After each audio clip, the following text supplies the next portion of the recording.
The Rebel of Fox Hill by Marie Woodward. Chapter 3. The next day, Hannah was bent over in a field, tugging at a sweet potato. With a satisfying snap, it broke out of the soil and emerged dressed in dirt. Hannah threw it to the side and thrust her hand back in amongst the yellowing leaves of the plant. Corporal Anderson stood guard a good distance away at his post. He was handsome in his blue uniform. If he wasn't a Yankee, maybe Hannah would have gone over and flirted with him a bit. It seemed a sick twist of fate that all the eligible young men nearby had gone to fight for the Confederacy. All she had left to ogle were good-looking Yankees who were definitely off limits. She rummaged through the cool soil until she found another potato, but this time it did not come out as easily. She tugged and tugged until she fell backward and was showered with dirt. Heat rose to her cheeks as she realized Corporal Anderson was watching her. Didn't he have anything better to do than to stare at her? Hannah picked herself up and dusted off her skirt. She bent back over the potatoes and shoved her hand into the soil again. She glanced up. Anderson was still watching her, or rather it seemed, behind her. She twisted around, and there stood Private Green, staring down at her from a few feet away. She jumped. "Scared?" Private Green grinned. It reminded her of a skull's morbid smile. Hannah's heart beat fast.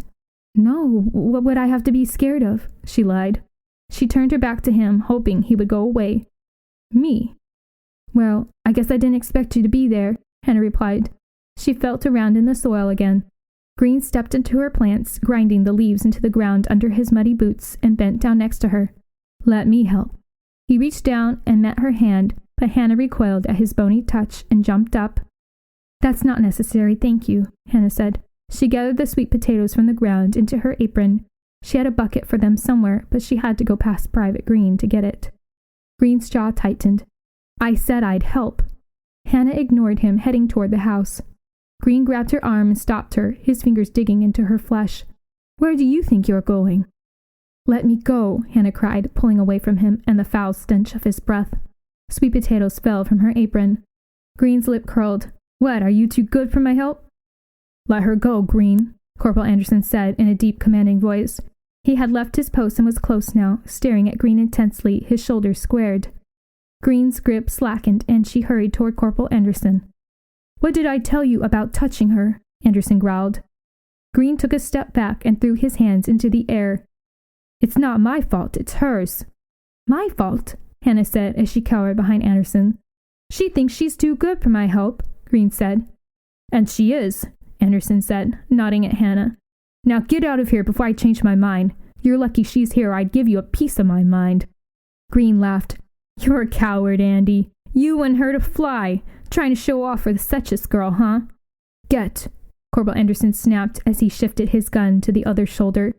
"I've got to return to my post. There are more important things to do than bother civilians." Green's scowl hovered between Anderson and Hannah.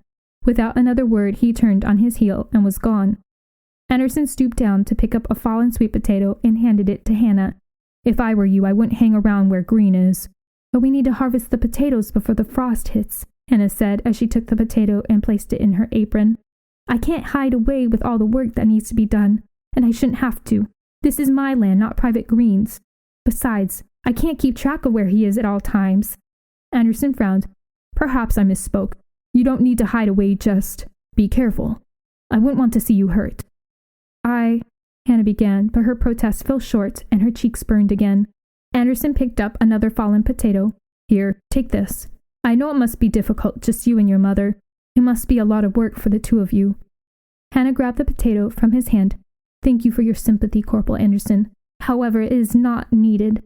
We do fine by ourselves, or at least we did until you and Private Green came to town." She dropped the potato into her apron. "Have a good day." Corporal Anderson's throat tightened as Hannah ambled home. He wished he could have done more to comfort her, but it was useless. She made it perfectly clear that she would not be comforted. At least not from him. Anderson meandered through the field back to his post, careful not to step on the potato plants. When he returned, he found Green waiting for him, leaning against a tree with his hands shoved deep in his pockets. Green sneered. "Got a soft spot for her, do you, Andy?" "I don't know what you're talking about." Anderson shifted from one foot to another. Green took a step forward. "I see how you look at her. You like the rebel girl. I'd be blind as a bat not to see it." Anderson turned away from him. Go back to the barn, he called over his shoulder. Get some rest with the other animals. She's mine, Andy. Don't you forget it, Green called back, his words punctuated by a wild, bestial laugh. Leaves crunched under his feet as he departed. Anderson felt his gut wrench. Green wasn't going to let this girl alone, and Anderson was going to have to protect her. She was a stubborn, rude rebel girl. It wasn't his job to protect her, but Green's recklessness left him no choice. If only he had another auxiliary besides him, one he didn't have to spend his time supervising. Green's words echoed in his mind. You like the rebel girl. Anderson grunted in disagreement. How could he like her? He barely knew her. Besides, she was on the opposite side of the war. He couldn't like her. She was pretty, yes, like a fox is pretty. Pretty to look at, but don't get too close or... Movement from the house drew Anderson's attention. He found Hannah staring at him from the upstairs window. Their eyes locked for a split second before she closed the curtains in a flash and disappeared from view. Anderson chuckled. No, she wasn't like a fox. She was more like a rabbit, a poor, defenseless, cornered rabbit. He couldn't blame her for being upset with his presence. This was her home, her land. She's not the intruder. I am. I've got to show her I mean no harm. Maybe then she'll soften a little. It'll make both of our lives easier. Hannah, come look, Mother cried from downstairs. Hannah rubbed her eyes and yawned. The sun had barely begun to rise and the rooster hadn't crowed. Hannah! She threw on a shawl and hurried downstairs, taking the steps in twos. Her mother was in the kitchen, staring out the window. The yeasty smell of fresh baked bread filled the room. Someone's harvested our potatoes for us, Mother said as she pointed outside. There was their handcart full of sweet potatoes. Hannah clapped a hand to her mouth. It's a miracle. The Lord's looking out for us. Maybe Father did it. Hannah gave her mother a sad smile. He's gone, Mother. Mother eyed her quizzically. I just talked to him last night. What do you mean he's gone? That's not possible. Hannah sighed and took her mother's hand. It was no use arguing with her. He went to town this morning. He won't be back for a while. So it wasn't Father? No. Mother gave Hannah a wide grin. Well, when he returns, he will be so pleased to see the surprise we have for him. A late birthday surprise. Yes, Mother, Hannah replied, trying hard to return her smile. Her gaze returned to the potatoes. Had she seen some illusion? But there they were in a pile just as she had seen before. It was him, wasn't it? She whispered to herself. Who? Mother said, overhearing her. The Yankee, Corporal Anderson. Hannah drew her shawl closer as a chill traveled up her back. She couldn't think of anyone else who would have done the good deed. Definitely not Private Green. He didn't seem like the helping type. Possibly Moses, but he wouldn't have had the time. No, she was certain Anderson had done it, but what motivation did he have to do so? Mother clucked her tongue. Be sure to thank him if he did. Take him some bread, perhaps. He'll appreciate that. Hannah nodded. Yes, Mother. She went back upstairs and got dressed, then returned downstairs.